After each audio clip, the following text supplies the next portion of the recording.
Hi friends, मी Vitthal Joshi.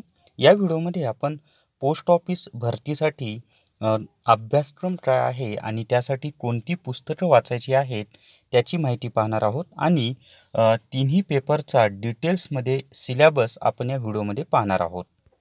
Postman परीक्षेसाठी जर तुम्हाला ऑनलाईन टेस्ट सिरीज लावायची असेल तर प्ले स्टोअरवरून परीक्षा हे ॲप डाउनलोड करा आणि विठ्ठल 40 हा कोड वापरून 40% डिस्काउंट मिळवा. याची लिंक मी तुम्हाला डिस्क्रिप्शनमध्ये दिलेली आहे. तर प्ले स्टोअरवरून परीक्षा हे ॲप डाउनलोड करा आणि विठ्ठल 40 हा कोड वापरून 40% डिस्काउंट मिळवा. पोस्टमन या परीक्षेसाठी परीक्षेचं स्वरूप कसं आहे याचा व्हिडिओ मी कालच अपलोड केलेला आहे. आता आपण या व्हिडिओमध्ये फक्त सिलेबसची माहिती पाहणार आहोत. तर पेपर क्रमांक 8 याचा जो अभ्यासक्रम आहे तो असा आहे की पेपर क्रमांक 8मध्ये सामान्य ज्ञान या विषयावर 30 प्रश्न विचारण्यात येणार आहेत. अंकगणित या विषयावर 40 प्रश्न विचारण्यात येणार आहेत. बुद्धिमत्ता चाचणी या विषयावर 30 प्रश्न येणार आहेत. असे या 3 विषयांवर एकूण 100 प्रश्न विचारण्यात येणार आहेत. आणि या तिन्ही विषयांचा डिटेल्स अभ्यासक्रमसुद्धा दिलेला आहे. तो असा आहे की सामान्य ज्ञान या विषयाचा अभ्यासक्रम सुरुवातीला पाहूयात. तर सामान्य ज्ञान या विषयामध्ये त्यांनी 5 घटक दिलेले आहेत.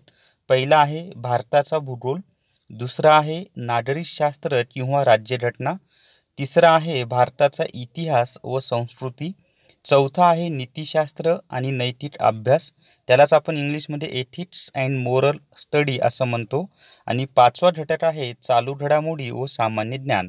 आता याच्यामध्ये कोणत्या घटकावर किती प्रश्न विचारण्यात येणार आहे त्याची सुद्धा माहिती दिलेली आहे त्यांनी. तर वरील 5 घटकांवर प्रत्येकी 4 ते 8 प्रश्न विचारले जाणार आहेत. तर सरासरी जर आपण काढली तर प्रत्येक घटकाला 6 प्रश्न येतात. परंतु जाहिरातीमध्ये त्यांनी असं दिलेलं आहे की प्रत्येक घटकावर 4 ते 8 प्रश्न विचारले जाणार आहेत. सामान्य ज्ञान या घटकासाठी स्क्रीनवर दिसत असलेली हे 3 पुस्तकं अतिशय उपयुक्त आहेत. या 3 पुस्तकांचा जर तुम्ही अभ्यास केला तर याच्यातून सामान्य ज्ञान हा घटक तुमचा कव्हर होईल. त्याच्यामध्ये जनरल नॉलेज कलाशाखा घटक भाग 1, स्पर्धा परीक्षा इतिहास, स्पर्धा परीक्षा भूगोल, आणि ही तिन्ही पुस्तकं तुम्हाला विकत घ्यायची असतील तर 8806068618 या व्हॉट्सअप नंबरवर मेसेज करा किंवा फोन करा. तुम्हाला घरपोच ही पुस्तकं मिळून जातील. आणि याच्यामध्ये पोस्टमनचा जो काही सिलेबस आहे तो सर्व सिलेबस सामान्य ज्ञान या घटकाचा कव्हर झालेला आहे.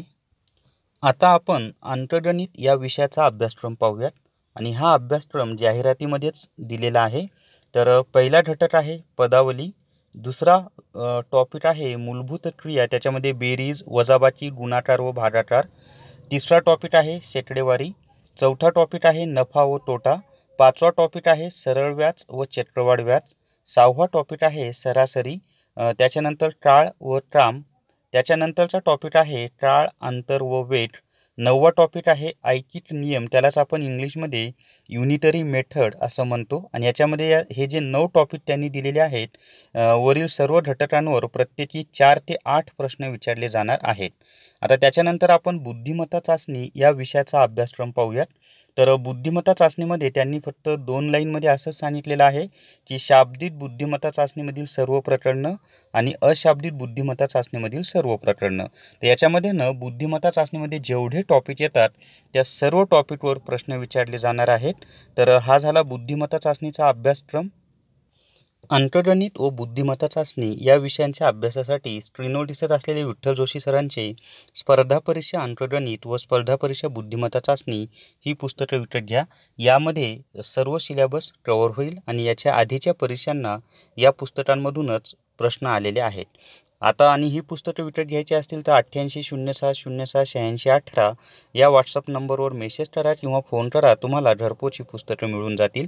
आता आपण पेपर क्रमांक 2 आणि पेपर क्रमांक 3 यांचा अभ्यासक्रम पाहूयात. पेपर क्रमांक 2चा अभ्यासक्रम आता पाहूयात आपण.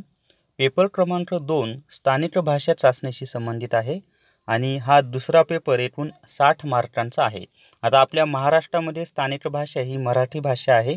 तर मराठी भाषेवर म्हणजे पेपर क्रमांक 2वर कसे प्रश्न येणार आहेत किंवा त्याचा सिलेबस काय आहे तो पहा. तर पहिला घटक आहे इंग्लिश भाषेतील शब्दांचा अर्थ मराठी भाषेमध्ये सांगणे. आता हा जो घटक आहे की इंग्लिश भाषेतील शब्दांचा अर्थ मराठी भाषेमध्ये सांगणे, याच्यावर एकूण 15 प्रश्न येणार आहेत आणि गुणसुद्धा 15 आहेत. त्याच्यानंतर मराठी भाषेमधील दुसरा जो घटक आहे तो आहे मराठी भाषेतील शब्दांचा अर्थ इंग्लिश भाषेमध्ये सांगणे. याच्यावर सुद्धा 15 प्रश्न येणार आहेत आणि गुण 15 आहेत. तिसरा घटक आहे पत्रलेखन आणि ते 80 ते 100 शब्दांमध्ये आपल्याला पत्रलेखन लिहायचं आहे आणि याच्यामध्ये 3 विषय दिलेले असणार आहेत. त्या 3 विषयांपैकी एका विषयावर आपल्याला पत्रलेखन करायचं आहे आणि त्यासाठी सुद्धा 15 गुण आहेत. आणि चौथा घटक आहे निबंध लेखन किंवा पॅराग्राफ लेखन. हा सुद्धा आपल्याला 80 ते 100 शब्दांमध्ये निबंध लिहायचा आहे. यासाठी सुद्धा 3 विषय दिलेले असणार आहेत आणि त्या 3 विषयांपैकी एका विषयावर आपल्याला निबंध लिहायचा आहे आणि निबंधाला सुद्धा 15 गुण आहेत. तर हाच त्यांनी स्थानिक भाषा म्हणजे मराठी भाषेचा सिलेबस दिलेला आहे की इंग्लिश भाषेतील शब्दांचा अर्थ मराठी भाषेमध्ये सांगणे 15 प्रश्न 15 गुण, मराठी भाषेतील शब्दांचा अर्थ इंग्लिश भाषेमध्ये सांगणे 15 प्रश्न 15 गुण, पत्रलेखन 15 गुण आणि निबंध लेखन 15 गुण. आता याच्यासाठी अभियज्ञ मराठी व्याकरण या पुस्तकामधून पत्रलेखन आणि निबंध लेखन याची तयारी होईल किंवा तुमच्याकडे जे कोणतं मराठी व्याकरणाचं पुस्तक असेल त्याच्यामधून तुम्ही पत्रलेखन आणि निबंध लेखनाची तयारी करू शकता. तसंच ऑनलाईनसुद्धा याची तयारी करता येईल तुम्हाला. आणि हे जे प्रश्न आहेत म्हणजे मराठी भाषेतून इंग्लिश भाषेत आणि इंग्लिश भाषेतून मराठी भाषेतील शब्द, यासाठी तुम्हाला शब्दसंग्रहच करावं लागेल, दुसरा कोणताही पर्याय नाही. परंतु याच्या आधीच्या पेपरमध्ये सोपे शब्द विचारले होते जे रेग्युलरमध्ये आपल्याला सर्वांना साधारणपणे माहिती असतात त्यापैकीच. तरी पण तुम्ही शब्दांचा अभ्यास करा. स्कॉलरशिपच्या पुस्तकांमध्ये सुद्धा इंग्लिश भाषेतील मराठी भाषेतील शब्द आणि मराठी भाषेतील इंग्लिश भाषेतील शब्द याच्यावर प्रश्न असतात, त्यामधून तुम्ही वाचू शकता 8वीच्या स्कॉलरशिपच्या पुस्तकामधून. त्यानंतरचा आता तिसरा जो पेपर आहे तो आहे पेपर क्रमांक 3 पहा, अभ्यासक्रम. हा पेपर डेटा एंट्री स्किल याच्याशी संबंधित आहे आणि हा पेपर एकूण 40 गुणांचा आहे आणि हा पेपर फक्त इंग्लिश भाषेमध्येच असणार आहे. कॉम्प्युटरवर 20 मिनिटांमध्ये डेटा एंट्रीची टेस्ट घेतली जाणार आहे आणि त्याच्यासाठी सिलेबस दिलेला आहे डेटा एंट्री ऑफ 2000 की डिप्रेशन ±5%. तर या व्हिडिओमध्ये आपण पोस्टमनची जी परीक्षा होणार आहे किंवा MTSची परीक्षा होणार आहे त्या तिन्ही पेपरचा अभ्यासक्रम काय असणार आहे आणि त्यासाठी कोणती पुस्तकं वापरायची आहेत त्याची माहिती पाहिलेली आहे. हा व्हिडिओ तुमच्या मित्रांसोबत इतर व्हॉट्सअप ग्रुपवर आणि टेलिग्राम चॅनलवर जास्तीत जास्त शेअर करा आणि विठ्ठल जोशी माझं चॅनल सबस्क्राईब करा. Thank you very much.